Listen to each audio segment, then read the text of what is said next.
Hai kawan bolong, balik lagi bareng aku, Stefani, di seri video belajar bahasa Mandarin bareng bolong.id.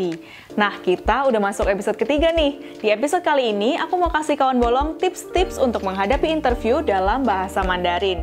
Pertanyaan-pertanyaan kunci, plus cara ngejawabnya, supaya kalian menonjol dari kandidat lain dan tentunya diterima di tempat kalian melamar ya. Seperti yang kita semua tahu, penerapan physical distancing akibat pandemi COVID-19 membuat sistem perekrutan karyawan pun ikut berubah ya. Nggak cuman sistem kerja work from office yang berubah jadi work from home, wawancara kerja mayoritas perusahaan pun juga berubah dari yang dulunya face-to-face menjadi sistem online. Baik itu interview melalui telepon atau interview via video call. Nggak terkecuali juga perusahaan Tiongkok maupun bidang-bidang usaha yang kesehariannya menggunakan bahasa Mandarin. Nah, bagi kamu nih yang berniat melamar maupun sedang menunggu panggilan interview, udah siapkah kamu untuk menerima interview online dalam bahasa Mandarin? Dan percaya dirikah kamu untuk lolos ke tahap selanjutnya? Yuk, pastikan kamu nonton video ini sampai habis kalau kamu mau interview Mandarin kamu lancar dan diterima di perusahaan.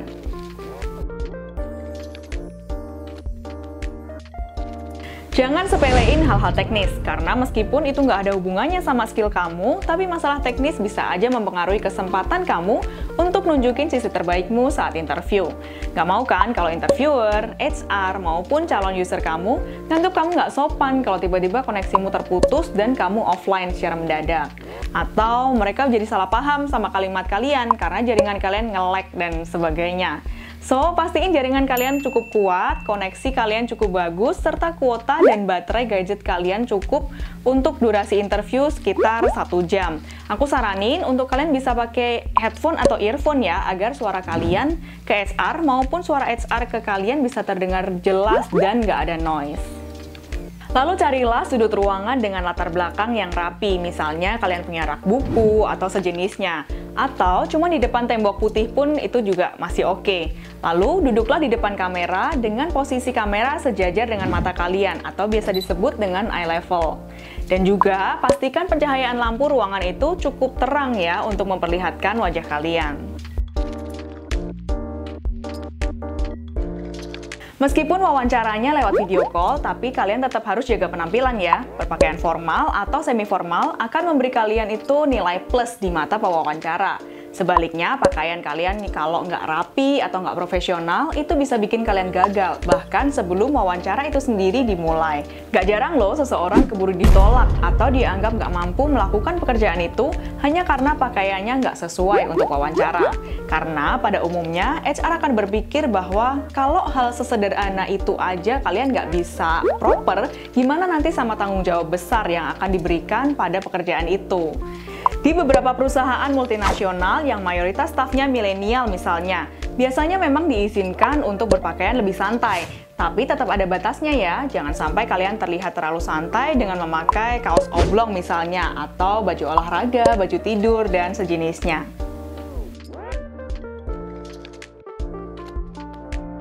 Karena ini adalah wawancara video, siapkan CV kamu dalam format e-dokumen yang bisa kamu buka dan langsung dipresentasikan secara online di dalam aplikasi video conference tersebut.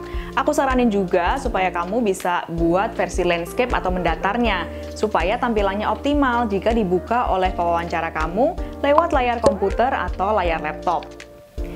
Batasi CV kamu dalam 1-2 halaman aja, karena HR mungkin nggak punya sebanyak itu waktu, atau kalaupun mereka punya, mereka biasanya udah kelelahan membaca sekian banyak CV untuk hanya 1 lowongan pekerjaan aja. Jadi, pastiin CV kamu singkat, padat, jelas, dan menonjol dari kandidat lainnya. Tulis poin-poin penting aja tentang profesionalisme kamu, serta skill-skill dan pengalaman kerja yang relate dengan pekerjaan itu. Menuliskan semua detail tentang kamu hanya akan membuatmu terlihat random gitu ya, dan bukan seorang ahli di bidang itu. Selain CV, pakaian, dan juga hal-hal teknis yang udah aku sebutin tadi, kalian juga harus menyiapkan diri untuk menjawab pertanyaan-pertanyaan yang kadang terdengar membingungkan atau bahkan menakutkan dari HR. Oke, berikut aku bakal bahas pertanyaan-pertanyaan kunci apa saja yang biasanya ditanyakan oleh HR dan juga cara jitu untuk menjawabnya. Tapi sebelum itu, kalian perlu ingat ya, kalau masyarakat Tiongkok itu terkenal tepat waktu dan juga tempo kerja yang cepat. Jadi, pastiin kamu nggak terlambat masuk ke room interview dan jangan bertele-tele juga saat menjawab pertanyaan interview.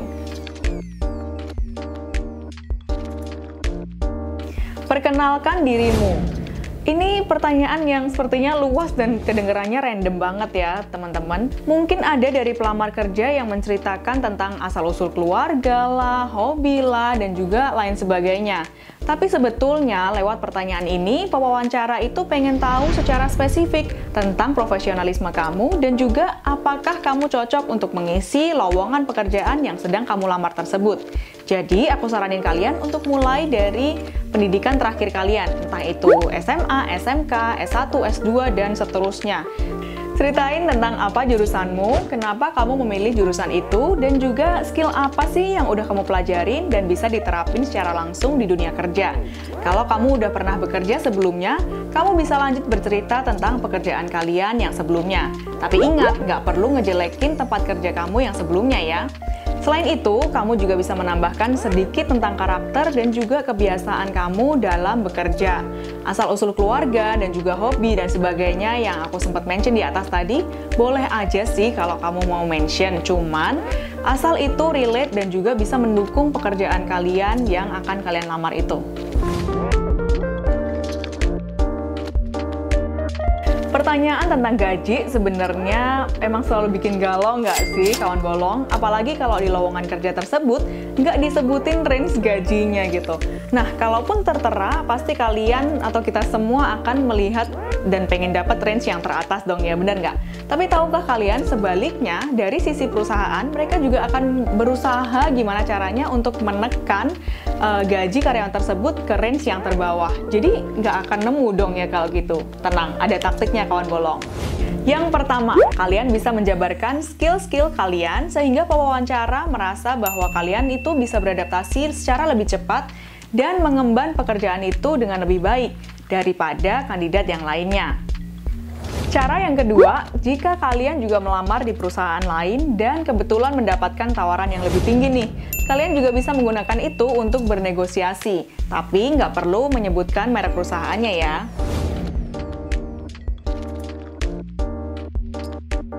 Menilai diri sendiri kadang lebih sulit ya daripada menilai orang lain, bener nggak?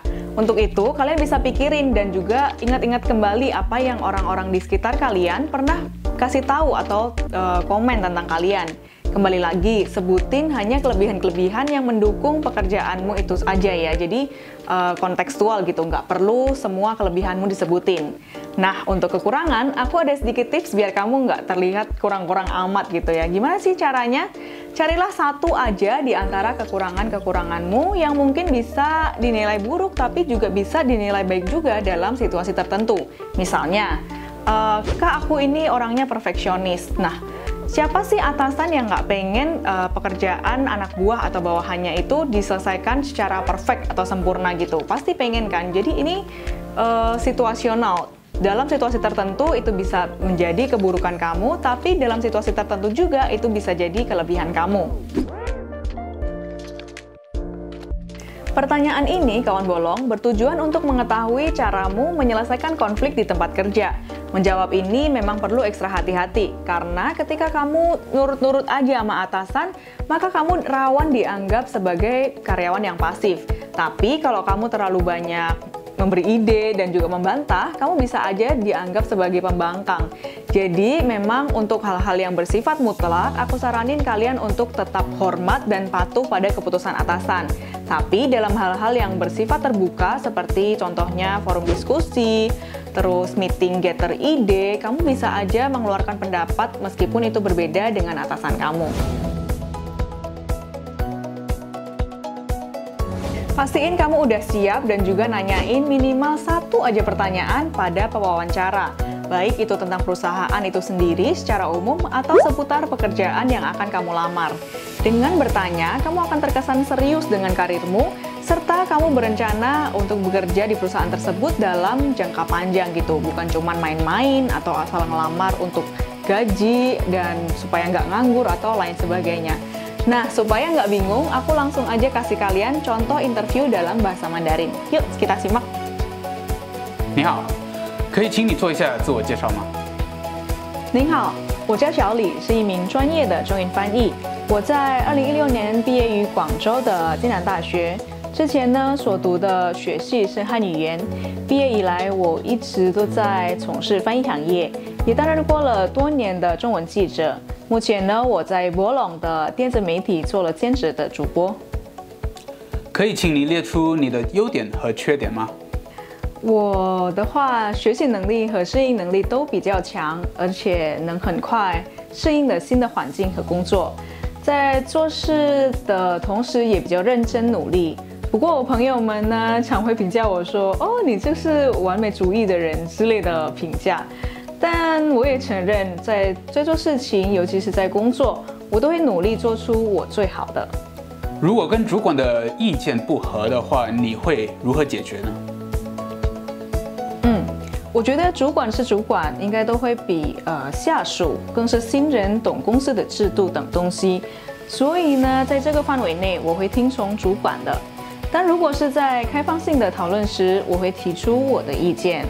但是，如果部门成员或者团队的意见和我的不同，我还是会尊重团队的决定的。那你期望的工资是多少呢 ？OK。其实呢，在我过来面试之前呢，我也在几家同行的公司面试过，而且也拿到了差不多 offer。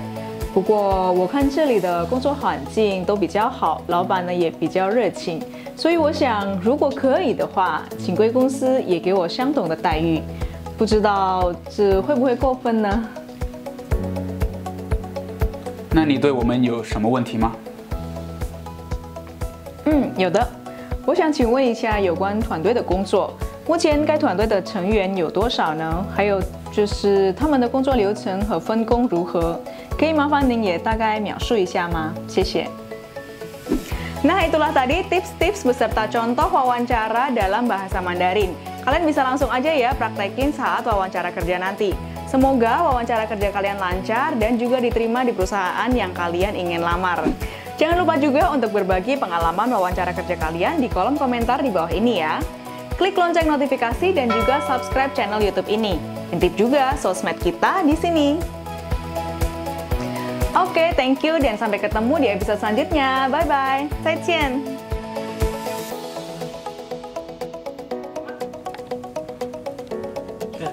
Sekali lagi Kak, tadi itu Untuk menyinari wajah kalian dengan terang gitu. Kamera itu yang sejajar sama mata kalian atau biasa disebut eye level. Nggak kagok banget.